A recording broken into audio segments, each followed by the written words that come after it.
Hi, everybody. I'm Steve Latham, co-founder and CEO of Donate Stock.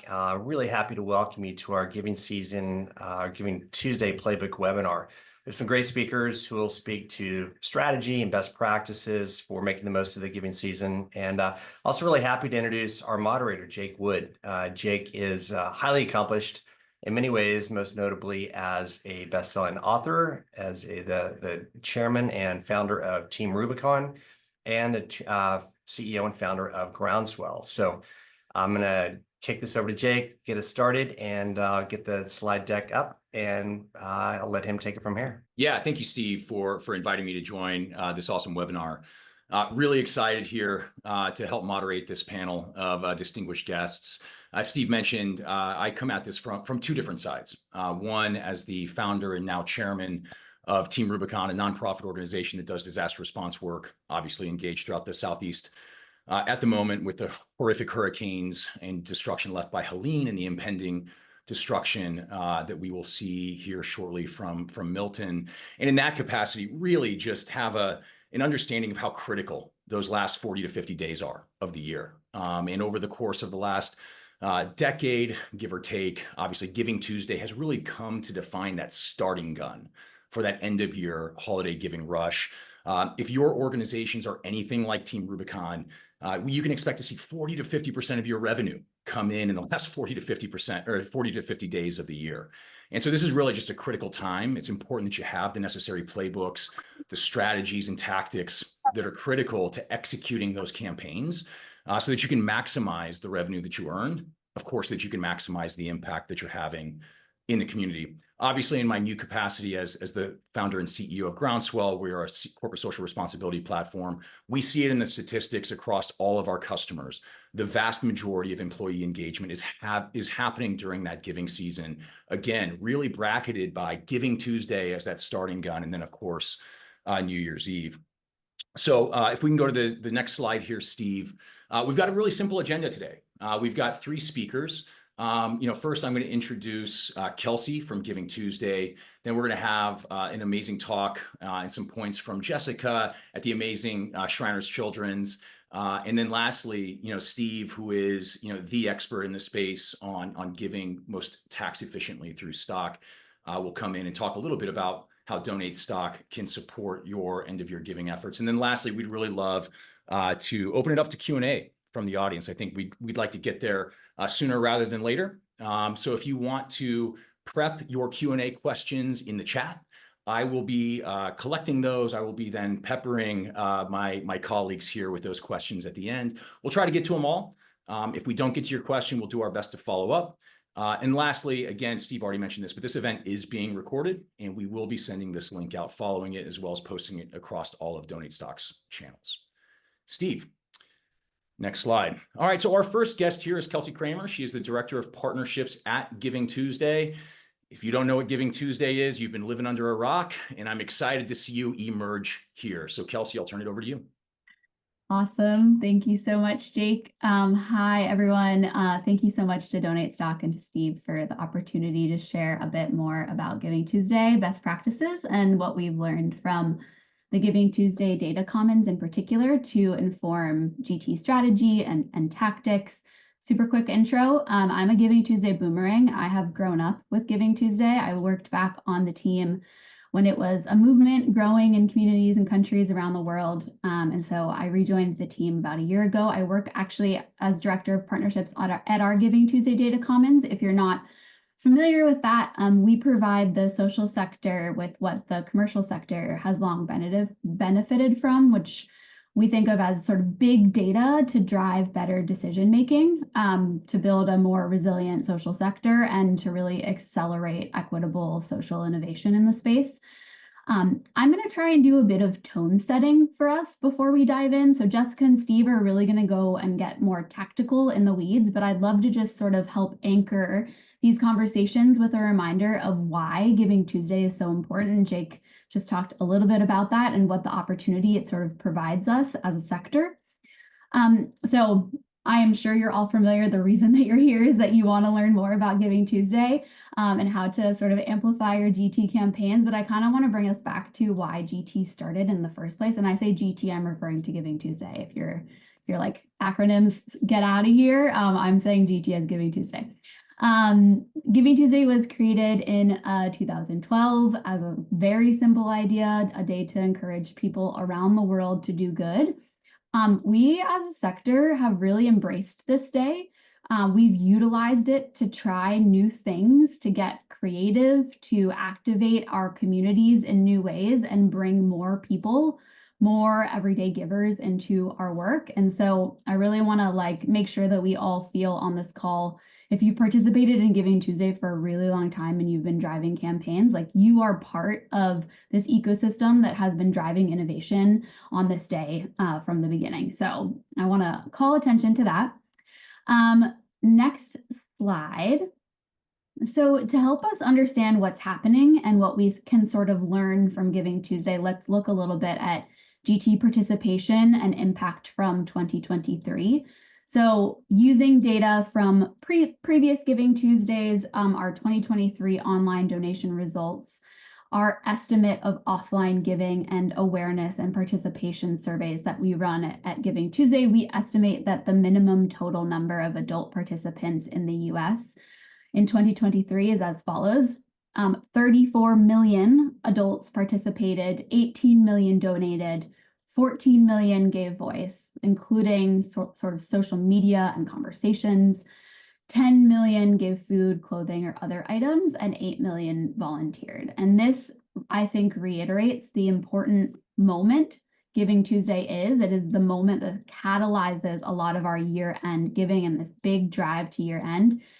It's a moment that your organization can utilize to activate the millions of people that are sort of directed to this day of giving. It shows us that people like to give in many different ways, and it's important for us as nonprofits to allow people various pathways into our organizations and different ways to express their generosity.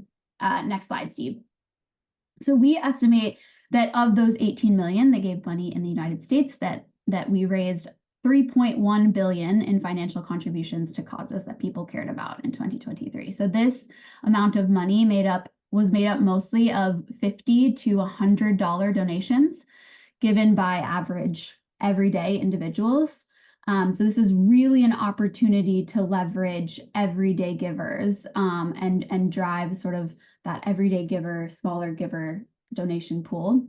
According to Giving USA, individuals in the US gave $557.16 billion all year in 2023. That is 1.52 billion per day, which means that GT last year, people gave twice that. And we know that it's not evenly spread across all of those days, but you can really think about that as an opportunity. So there's something really powerful here, right? GT is big. Many people think of GT as Fundraising Tuesday. I just want to reiterate again that it's so much more than that. It is year-round. It's a global call to action. Most importantly, it's a generosity movement giving agency to everyone. Everyone has something to give. Everyone can give and receive generosity. So we really want this ethos to drive our fundraising year-round by inspiring and celebrating GT like a birthday or an anniversary. We can use it to engage new donors, longtime supporters, and sort of celebrate our generosity. Next slide. So I'm going to talk a little bit about some misconceptions, some common things that we hear about Giving Tuesday that might prevent us from understanding the real opportunity that this day provides us. Before I do, I just want to share an observation that we've made at the Giving Tuesday Data Commons. Often when we look at big data and trends from things like Giving USA or the Fundraising Effectiveness Project, and I can link all of these in follow-up that might come after this, but we can often think of these data and trends as a bit of a weather report, that these are metrics and things that happen to us rather than we having the agency to change those trends. We think of the weather as something that happens, we have no power over it. But I encourage you to think about these trends and this data more as a report card. So these are the results that we are getting from our efforts. Negative trends are not inevitable. We can make change, and GT is a great way to test and flip some of the negative trends that you've maybe seen in the space in the last couple of months and years. I'm not going to dive too much into those negative trends. I really want to focus on the opportunities today. So let's get into it. Next slide. So we hear often that nonprofits have a concern with Giving Tuesday that it will compete with other year-end giving strategies. And we've found that giving is not competitive. So we found that one act of generosity does not cannibalize other acts of generosity. Data from our friends at Canada Helps found that nonprofits who participate in Giving Tuesday raise 5.6 times more in between Giving Tuesday and year end than those nonprofits that do not participate. So there's a real opportunity there to leverage Giving Tuesday for more giving in the many days to come after Giving Tuesday before you hit that December 31st date. Another opportunity that I want to focus on is harnessing seasonal behavior. Another worry that we've been hearing from our network of nonprofits is around how to sort of best harness maybe some macro environmental factors that are impacting our space, things like crises, things like election season, which is a sort of new, not obviously new, the elections happen every year, but it is part of the ecosystem of giving right now. And so how do we use this as an opportunity rather than a downside? We run an ongoing survey and release quarterly reports on giving behaviors and trends called Giving Pulse. And Giving Pulse Q4 2023 report found an uptick in generosity behaviors. No surprise, this is the biggest time of year for our sector. One important opportunity there, though, is that we saw a sharp uptick in in-person giving in Q4. So we preach like many opportunities and many different forms of giving. So there's a real opportunity here to not only utilize online giving and direct mail, but those in-person moments where, you know, we're shopping, we're out more around the holidays, utilizing that as an opportunity for in-person. And on the election, this is a unique variable this year. In upcoming months, a lot of attention, a lot of media will be driven to the election, and we don't have a crystal ball. We can't tell you what's going to happen, but what we do know is that people give in moments of crisis. People are giving right now. They're supporting the crises that are happening in the hurricanes that are happening in Florida and the Southeast. Our Giving Pulse report also shows us that 31% of people respond when they identify a crisis, and another 42% take notice and intend to give when they hear about a crisis. So especially when they're prompted. So no matter what is happening, there will be many people looking to engage and connect with organizations and causes that matter most to them. We encourage you to sort of harness that energy and attention around the election to get people involved with your cause and campaign.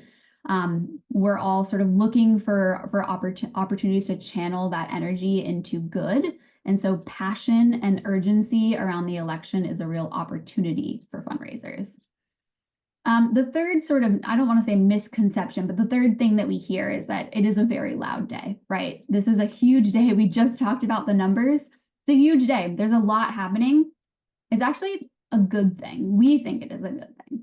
53% of people that we surveyed were aware of Giving Tuesday. 86% of people that were aware of Giving Tuesday report that it inspired them to be more generous. This is really great. This is great news for us.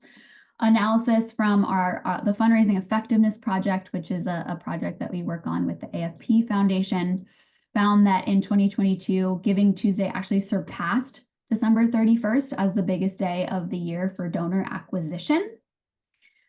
So this surge in giving presents this unique opportunity to secure recurring donors and new donors to our organizations. This heightened visibility and engagement of Giving Tuesday acts as a really good marketing opportunity for nonprofits, attracting those new supporters and setting up long-term donor relationships from that moment moving forward. Neon One, in a recent report that they released, shows that of monthly recurring gifts initiated during the month of Giving Tuesday in 2022 and 2023, 12% were initiated on Giving Tuesday, the day itself. So big opportunity there if we're thinking about initiating gifts securing recurring donors. People are already tuned in to charitable giving on Giving Tuesday, so it's a prime moment to capture that attention and build those lasting relationships. I also want to call attention to this opportunity specifically for smaller organizations. An effective Giving Tuesday campaign can be acquiring recurring donors. It's a real game changer for organizations. It enables you to engage with your communities in ways that you maybe not have maybe not had resources for during the rest of the year. So using that as an opportunity.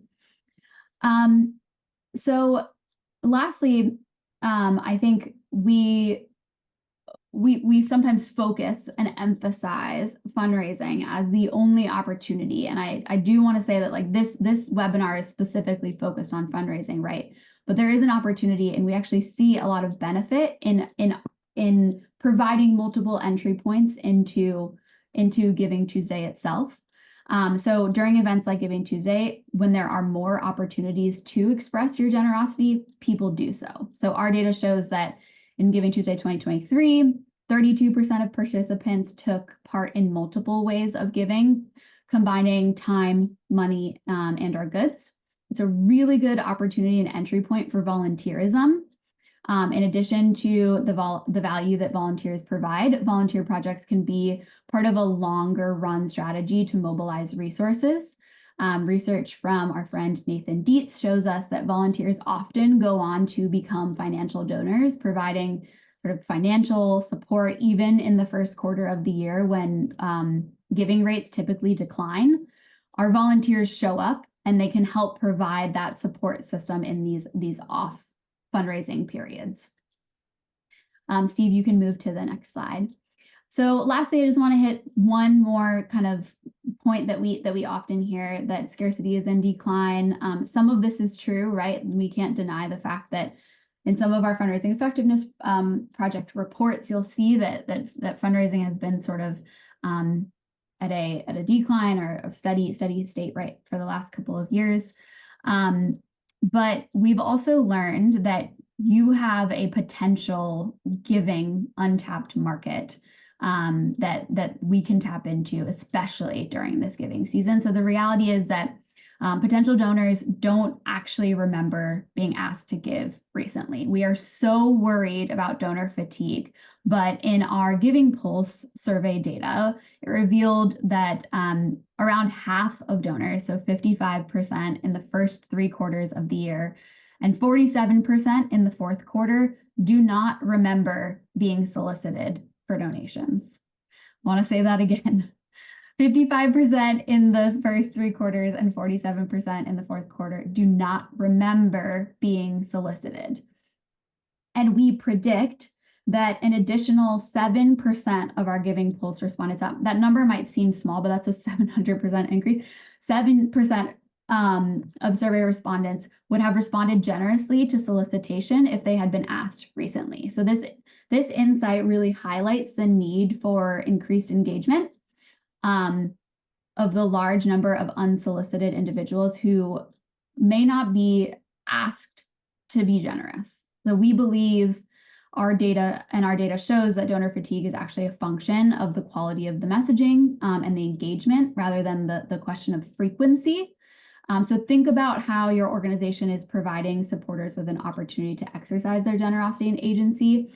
We encourage you to sort of make positive change to that approach, and it will hopefully, provide a motivating opportunity for more engagement and donors to get involved in your organizations moving forward. So I want to just kind of close out my section with a couple resources from the Giving Tuesday team, and I think Jessica and Steve are going to really dive into more tactical pieces. But we have a ton of resources on our site. We have a generosity toolbox that can provide ideas, case studies for different campaign strategies and campaign opportunities for your organization. If you are in a local area, specifically in the US, and you're looking to engage with community campaigns that happen at the local and state level, you can find those, you can access those. And again, these slides are going to be shared afterwards, so you'll be able to click directly through these links. But we have a map where you can get connected to a larger community campaign. We have a nonprofit toolkit Steve, I think, is going to go into a lot of really great pieces that they've put together in the Donate Stock Toolkit, but a lot of that utilizes some of the best practices that we share.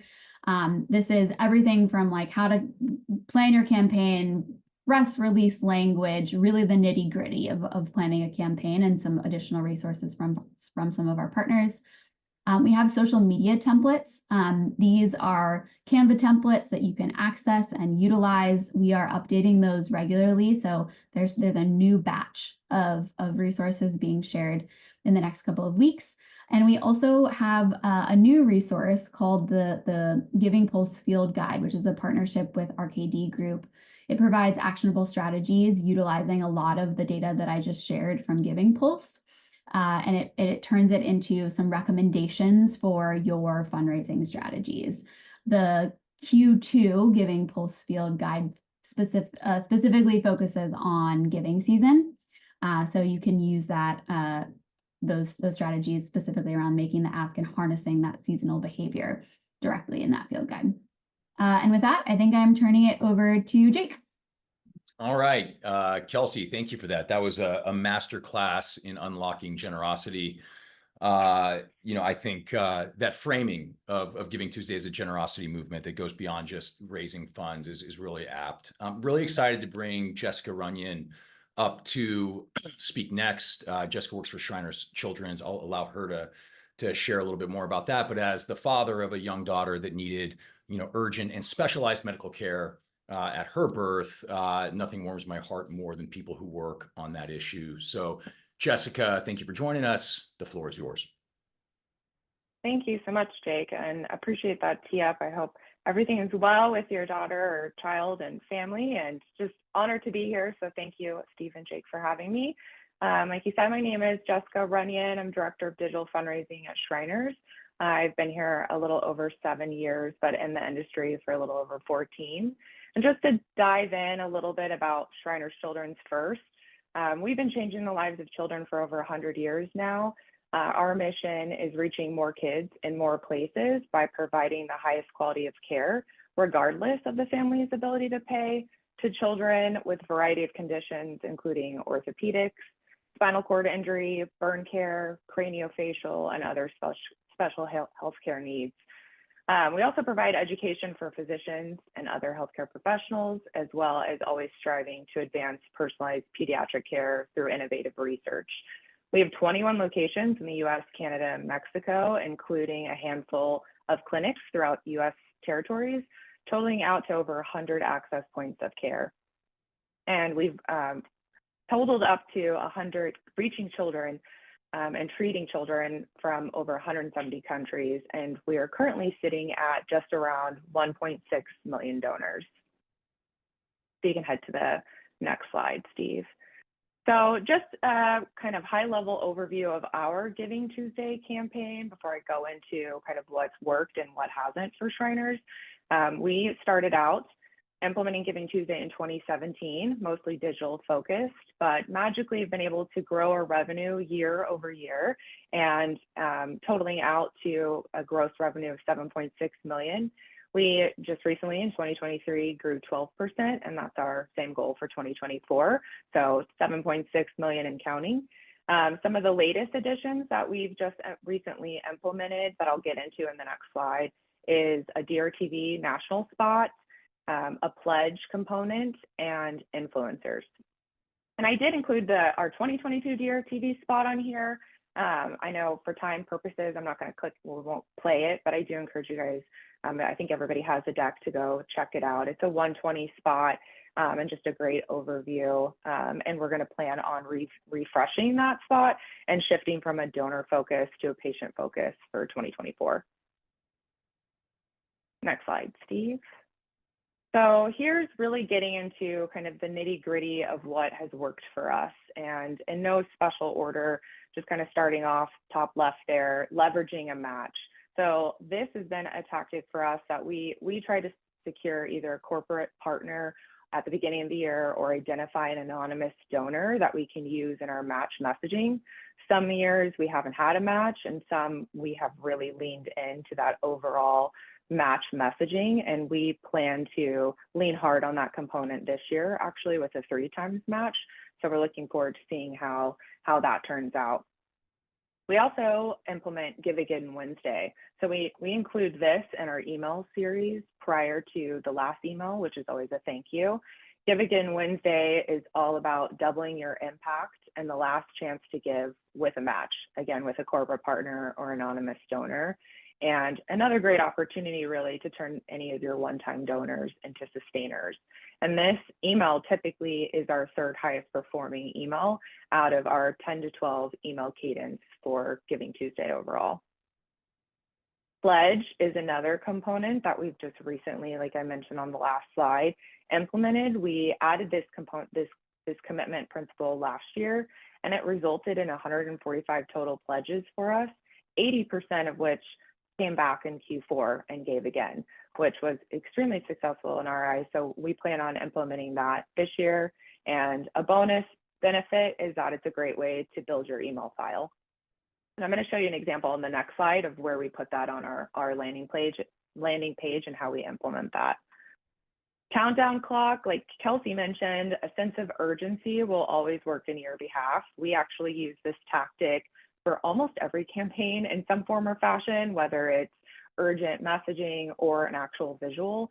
And we especially do this for Giving Tuesday and our year-end giving campaign, driving that in urgency in emails as well as socials. Expanding channels. This is something as we started, again, we were just really in the digital space, but we quickly expanded to direct mail and most recently that national DRTV spot, CTV, as well as using influencers for the actual Giving Tuesday day. We plan to expand on that, and I'll get to that on the next bullet, or 2 bullets down, I'm not sure, but we use our locations. Like I mentioned, we have 21 locations, so we actually use that to our benefit as well, practicing again what Kelsey preached about, people giving in multiple ways. We want to capitalize on those in-person opportunities as well. So we send physical toolkits that include photo props, giveaway items, just overall fun and interactive photo ops for our patients and supporters, and really anyone that walks through the doors of those hospitals throughout the country to help promote Giving Tuesday and also capture photos for socials. And last year it was well received from our team, so we plan on doing that again for 2024. Another one, cultivate early, like again, kind of on the heels of pledging. We started cultivating earlier than we ever have last year in October, utilizing that pledge feature and save the date language in emails and socials. With those influencers that we kind of used just on day of last year, we're actually expanding those this year and moving our digital ads and our influencers and socials further out. So just a more well-rounded cultivation earlier. Landing pages, customized landing pages. This is one thing we've always done for Giving Tuesday is create that unique digital experience for the donor. So we drive all of our channels to the landing page that will always have a fundraising goal. Sometimes we play around with those visuals and different kinds of goals. And again, sometimes include a countdown towards the end of the campaign. This is again where the pledge would live for the early parts in October, and then we would switch it to an appeal focus in November and on. And I'll show you that on the next slide. But lastly, digital partnerships is something that has been impactful for us. A couple examples is Lifetime, Spotify, and Wonderkin. We've done some video pre-roll, social posts, and we've been in their newsletters. We did a holiday playlist takeovers with Spotify and digital ads. So these are always great options to cast your net further and get the word out about the campaign and your cause. So you can head to the next slide. Thank you. So this is an example. I know it's kind of, hopefully you can see all of this on your end. This is an example of our customized landing page from last year. As you can see, we have Jacob's story up there. For us, our mission is compelling, emotional storytelling. So we lean into that with all of our messaging and our creative. And I encourage you to do the same, finding that compelling storytelling that will bring your mission to life. And the pledge. Yeah, as you can see on here, this is the section. We have it right at top. Make it easy, put in the email, the name, pledge, and then we get their email. And then this section again turns to appeal later on in the campaign. And then another little feature that we included when we were early into Giving Tuesday is creating an animated short. This is a 90-second animated short introducing the concept of Giving Tuesday. I'm sure we're not the only ones out there, and everyone can, not everyone, but a lot of you can probably relate in that our donor demographic is a little older, and whether they didn't know about Giving Tuesday to begin with when our mission started the cause, or if we get new donors today, we implement this feature, and we made it specifically animated so it would have a longer shelf life, and we make sure to include that on our customized landing page each year. So again, won't play it for time purposes, but check it out. It's pretty adorable. And then you can go to the last slide, Steve. So in closing, this is the not so fun part of what hasn't worked, but definitely worth noting and walking through. For us, overcrowded graphics, we learned that overloading graphics will deter our donors, but will also deter your donors from contributing.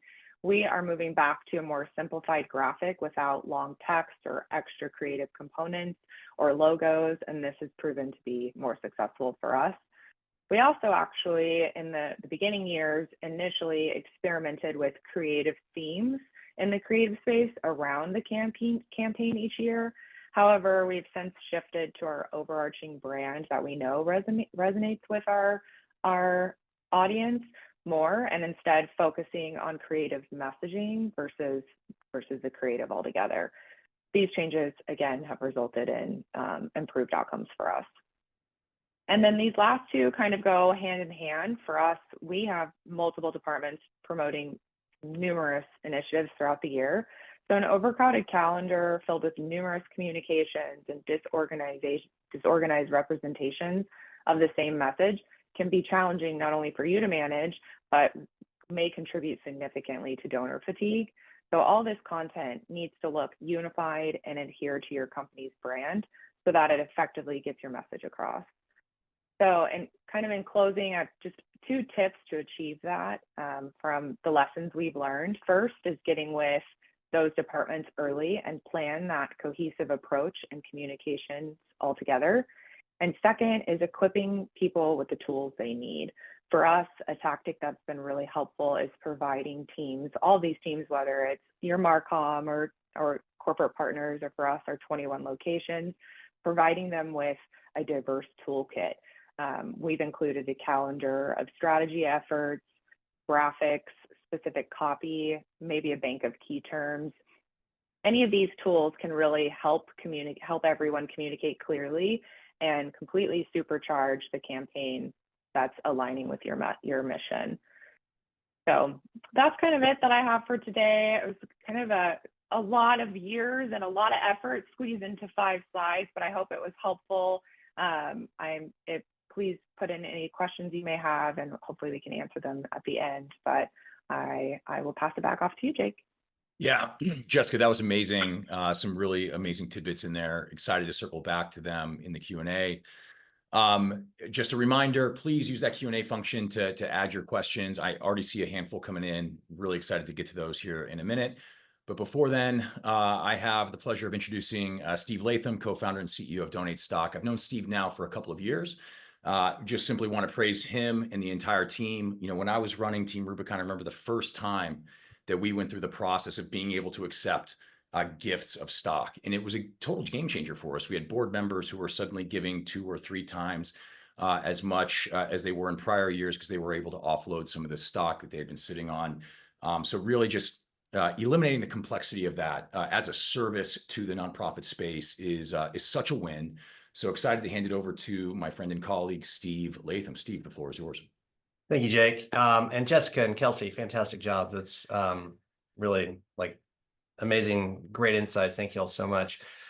So not surprisingly, I'm going to talk about stock gifting and why now is the best time of the year and what the opportunities look like for you. So First, kind of quick recap, why stock? That's really where the money is. This is where household wealth is concentrated. It's in their brokerage accounts.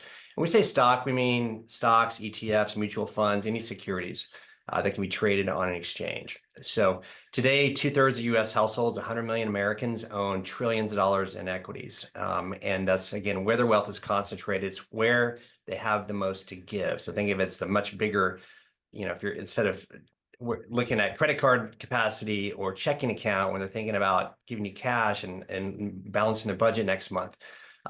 Their much deeper well is the brokerage accounts.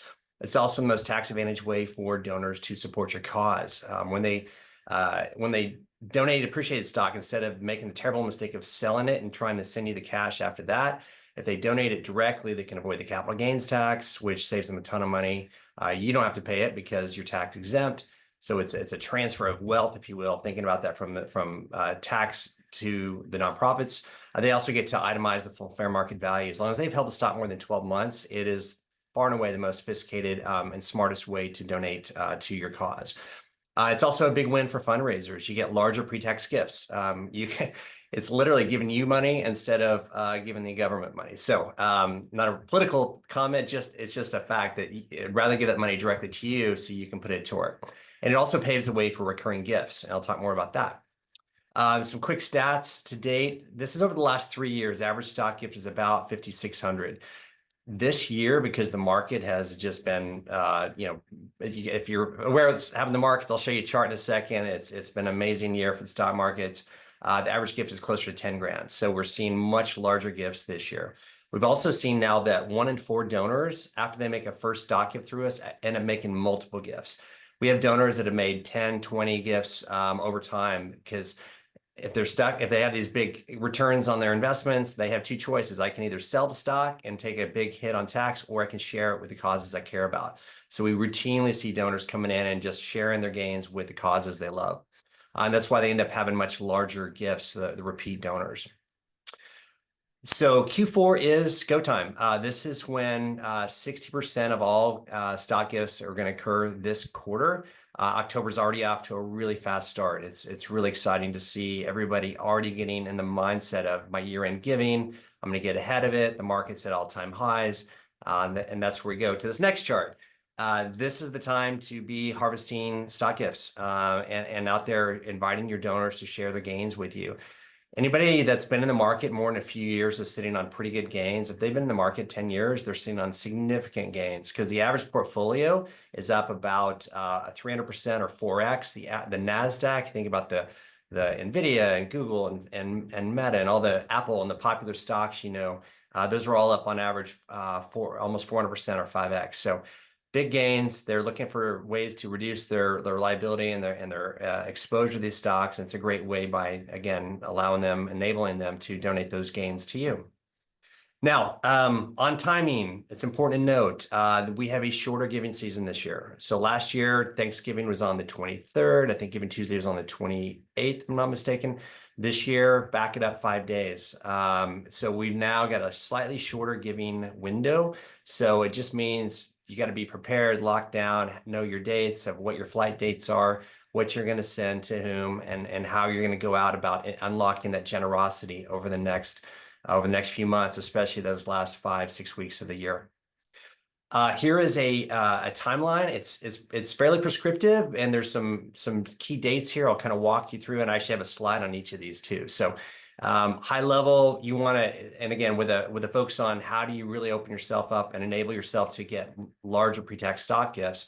I'll talk about this, is optimizing your website for stock gifting, introducing it to your donors.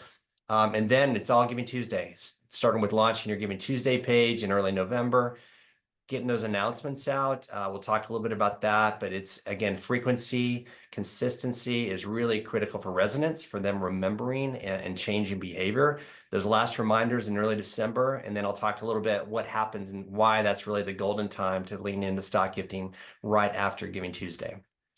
So what does optimizing your site mean? First of all, it means creating a page or a section about stock gifting on your site. One of the biggest challenges of stock gifting is not many investors are aware of the benefits. It's still one of the best kept secrets in personal finance. Very few people that you talk to of means who have financial advisors are even aware of the tax benefits of stock gifting. So one is they need some education. Two, when they come to your site, they're not going to be necessarily looking to donate appreciated assets. They're going to have to you're going to have to make that available to them. But so it's important first having good content. This is an example of the Shriners page. They did an amazing job. This is another organization, a small sub 1 million organization, created a nice page, just using the content and the assets. All this is provided for you. And then, as mentioned, most donors are not going to be thinking about other ways to give when they come to your site. We're kind of programmed just to hit your donate button, go to your form, and give you a credit card gift or an ACH gift. Again, if you can kind of intercept them and make them aware there are other more tax-advantaged ways to share their assets with you, you can get much larger gifts. World Central Kitchen's one of our hallmark case studies as well. I think one of their keys to success is they have ways to give right next to the donate button. That makes it real easy for people to say, oh, wait, I had not thought about other ways to give. How can I give? And they have all the major ways to donate there. So having that up there in the sub nav is a really great tactic. And I think it's really what's helped them really transform the way that they're engaging their donors.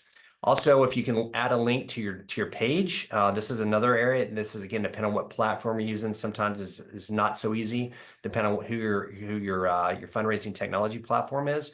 But in examples where you can put that in there, just remind people like there's more tax advantage ways to give. Before you give us $500 on a credit card, you might be able to give us $5,000 in stock. So making that easy. And then after your site's optimized, you want to do some outbound communication, some education. Emails and direct mail, still great tools, especially when you're thinking about stock donors, 80% of whom are over the age of 55. So keep in mind, they still like, a lot of them still like the direct mail. We think of email as super efficient, environmentally friendly, but there are some people who still like to touch the paper. So doing some outbound education, both through direct communication through email and direct mail, supporting that with social media, any signage you're doing, TV spots that you can put a QR code on there. There's a lot of ways to touch people. And the key here is frequency. Kelsey actually mentioned this earlier. You can't tell somebody something one time and expect to change behavior. So you have to tell them several times. In advertising, the magic number is around 7 before people actually, it sinks in and they remember it. So keep that in mind, that consistency. As Kelsey mentioned, don't worry about the fatigue. Now, Jessica's got some good tips too about how to avoid fatiguing. But I think if you can find that balance between being consistent on message in a cadence that is acceptable and comfortable for your donors based on where they are demographically, socioeconomically, then that's really the sweet spot of trying to find a way to just remind them over and over. Then launching your Giving Tuesday page. These are the same assets that Kelsey mentioned earlier. You'll have it a couple places here in the deck. But educating your donors, I love the idea of a pledge, asking them in advance when they come to that page, will you commit to giving to us on Giving Tuesday? It's such an easy tactic. You can literally, most of your web administrators can set up a form for you in about 10 minutes. So I definitely would lean into that tactic. And again, early November, when you get throughout the month of November, again, consistency, messaging, reminding them, announcing the campaign, sending reminders. Keep in mind, this is happening at a busy time. There's Thanksgiving, there's Black Friday, there's Cyber Monday, there's Giving Tuesday. Giving Tuesday says that to remind your donors to save some energy for Giving Tuesday, right? They don't just blow it all out on Cyber Monday, but reminding them that that's a big day. That's, as Jake mentioned earlier, kind of when the starting gun of the final few weeks of the giving season, and then sending those final reminders. Support us tomorrow. Today is the day. Come help us make the most of this wonderful day of generosity. Now, after Giving Tuesday, this is what's really exciting for me as we focus on stock gifting. These are the busiest weeks of the month of the year. This is when a huge surge of stock gifting takes place. This is last year. Last year's Giving Tuesday was on November 30th, if I'm not mistaken. 28th, maybe. I don't hold me to the exact days, but what we saw was a spike around Giving Tuesday and then kind of a plateau for the week. And then we saw each week a gradual build all the way up. This is the week beginning, by the way, not ending. So this is end of year right here. We saw a gradual build up until a few days right before the holidays. So things get a little dark, a little quiet in those couple days leading up to Christmas. But right after that, again, the 27th, 28th, 29th, 30th, you see another surge. So this is when a lot of people who are maybe behind on their year-end tax planning, they're thinking about how much do I need to donate this year? How much can I donate to really make the most of my income? And again, take advantage of that, starting that post Giving Tuesday, the after giving the day after, and start thinking about educating them. Give them a few days to digest everything, and then around the 10th is a great time to start reminding them, hey, if you're doing your year-end tax planning, remember to donate appreciated stock. It's the best way to support us. You save, we win. It's a win-win for everybody. With that, here's a couple assets we'll make available. Again, this will all be in the email that we send to all the registrants. Thank you for attending, and you can download these materials directly from the email we'll send out to you later. A playbook, a toolkit. We'll include the links that Kelsey mentioned as well, so you've got a lot of great content and guidance. And we'll also be doing weekly or twice weekly sessions over the next basically 6 to 8 weeks to help with year-end preparation. So if you have questions, in our email too will be a link to come to a playbook Q&A session. Happy to fill in any blanks you have. With that, let me turn it back over to Jake for Q&A. All right. Well, that was a great way to round this out. We do have a couple of questions in the Q&A. I've got one just I think it's come up a few times, but Steve, when can people expect to have access to this recording? Tomorrow, we're gonna get the recording live, update the content, the assets, the same page that you basically came to register. We'll be putting all this live. So it's awesome. coming. Great. Okay, a couple other questions here. I'll try to direct them to who I think is best on the panel. So from Casey, asked a question, and Jessica, I think maybe you take this one first. Do you think organizations should change their asks for Giving Tuesday and year-end giving? Should they have separate asks, or should they be merged in one ask over a certain amount of weeks? Yeah, sure. I would recommend not merging the same ask into one and hitting home Giving Tuesday first, and then immediately, as soon as Giving Tuesday ends, with a thank you, rolling into holiday and year end. This is what we do at Shriners. We also we kind of merged more so holiday and year end versus Giving Tuesday and year end, if that makes sense. Giving Tuesday, I think, has its own legs, should stand alone, but it's internally still part of all your year end campaigning and efforts. And I'm sure Kelsey probably has more to add. Kelsey? Yeah, I think no one's going to like this answer, but we've seen both work. We've seen nonprofits really focus on one very specific part of a campaign that is part of a broader year-end strategy. So I'm going to give an example, like if you have a rescue and on Giving Tuesday, you are raising money for like one specific animal or one specific part of your rescue, your shelter, and then tying in your broader campaign for some overall strategy at the rescue. So like focusing on one specific ask and element of a campaign in this broader strategy can work, but we also see a lot of success with nonprofits really focusing on a specific message for Giving Tuesday and then rolling it up into some differentiation with year end. That's great. Great question. I'm going to move right on to two more that are, I think, kind of one and the same. So one, how does a small nonprofit, really any nonprofit, I think, connect with organizations or corporations to do a match? And then kind of part and parcel to that, how do you even approach a potential donor about providing a match? What's that process even look like? So I know how helpful matches can be in driving that engagement. So Jessica, maybe you take a first crack at this again. Yeah, sure. To kind of hit home on the small nonprofit question first, Double the Donation is a great platform and tool that you could implement immediately and put into the ownership of the donors to get those matches. Takes it off your hands. We've used this platform since 2018, and the widget is on our matching gifts landing page and our donation forms. For direct mail, you could add, buck slips and advertise donate stock. So there's a couple ways to get that started. And Steve, I'm sure you probably have some to add to that. But just to answer the second question, how do you approach a donor? I would encourage working with your stewardship team to identify a donor that's already secured a gift and ask them if they would appreciate the opportunity to be more deeply involved with, all of our philanthropic endeavors, and asking them to agree on using the donation for a specific match campaign. I'll just add, if you don't have a donor in your base, like you don't have a stewardship team, you're a smaller organization, really utilize your board to help find that matching, whoever that matching partner could be. They're a really great resource. And I think something that neither of us really mentioned today, but really utilize your board in the Giving Tuesday and Giving Season campaigns. Like the more you're activating them and making them feel sort of involved in the responsibility of these campaigns, the better. That's great. That's great. So Steve, there's a couple of questions for you that are kind of tactical on Donate Stock. I'm gonna save those for the very end. There's one question that just came in here that I think is worth addressing, and then I'll turn it back over to you for some of the tactical stuff. So there's one question that comes in. Hey, we're a new nonprofit this year. We're very interested in starting a Giving Tuesday campaign. Aren't sure where to start. I think I'll frame the question a little bit different, because a lot of what Jessica was talking about, big operation over there, Shriners Children's, all the resources in the world, although I'm sure, Jessica, you're always, wishing you had more.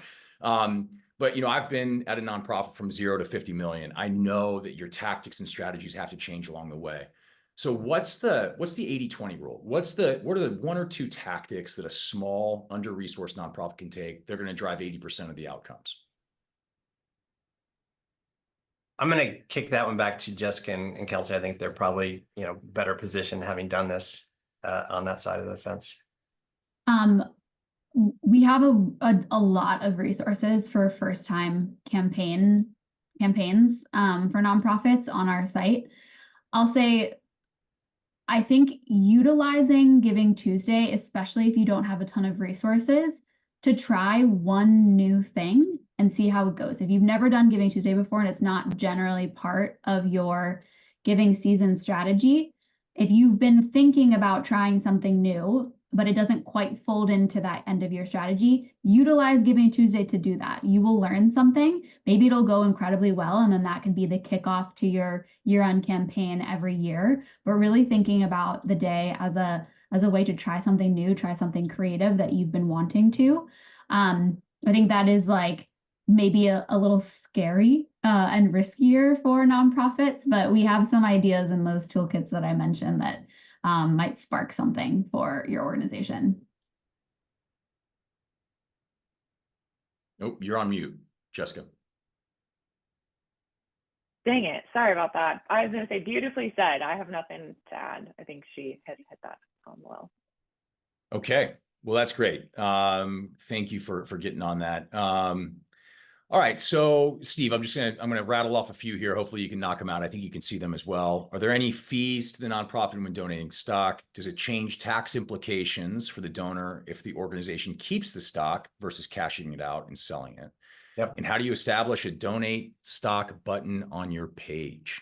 All right. It's a softball. So, rapid fire. So first of all, there's no cost to the donor or their financial advisor. So we can serve either. When someone comes to your button, they click on that on your site.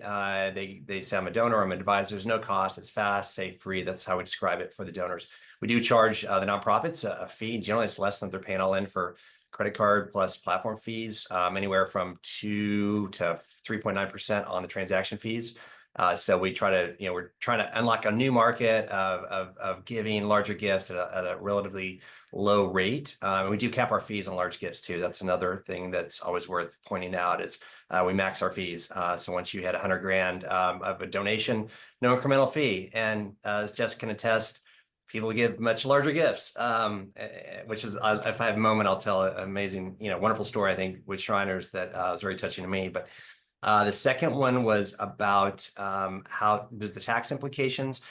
So the policy of every nonprofit we worked with is to sell the stock immediately. When you get the stock, you don't want to sit on it because, as we've seen, what goes up can go down really quickly, and you don't want to explain to your board how that $100,000 stock gift turned into 80,000 because you were sitting on it and they missed their earnings and got crushed. So we sell the stock when we're processing the gifts for clients. We sell through our own 501c3. Kind of acts like a mini DAF.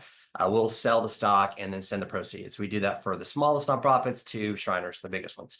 We'll handle that. We'll reconcile the gift. We'll acknowledge the donor for you, send you the cash, and deduct our fees. So we try to make it real easy, but we always sell the stock on receipt. Suzanne, good to see you. And your question here, how to get a button on your site. We actually probably not, so get into the weeds of the implementing, but basically when you sign up with us, and it's free to register with us on our basic plan, there's no upfront fees. You get access to your dashboard, your portal there. You can actually copy the code that puts a button on your site. So you grab it, you copy it, you share it with your web development. See if there's anything else. If not, I'll tell you a great story. So I love having Shriners here. My grandfather was a Shriner. He was actually used to arrange travel for children, burn and crippled children who needed care back in the 70s and 80s. And he used to wear the fez and everything. I grew up going to Shriners parades. It was really fun for me now to be working with them and partnering with them, helping them. And I guess it was back in June, they got a really significant gift. And for the large gifts, we reach out to verify them. I took this one myself. And it was a 7-figure gift. And the donor said he was a patient of Shriners back in the 30s. He said the 30s. And I quickly did the math. I'm like, he's like 95 years old. But he was a stage of his life where he said, I had a club foot and they changed my life. They saved my life. And he gave it all. I think it was the Oregon Hospital, if I'm not mistaken. Just I mean, those are the stories that really make this so much fun and so rewarding, so endearing. I know we're about to run out of time. I just wanted to say thank you to Jess and Kelsey and Jake. You guys can have asked for better people to help deliver this message. And hopefully this is good tactical and motivating information for all of you who are attending and participating. We've loved that everyone's still sticking around. This is awesome at the top of the hour again. So thank you all so much. We can have some more Q&A here. I just wanted to make sure that got some heartfelt thanks out to you guys for participating in this. And making this really special. So thank you. All right. Thanks for having me on.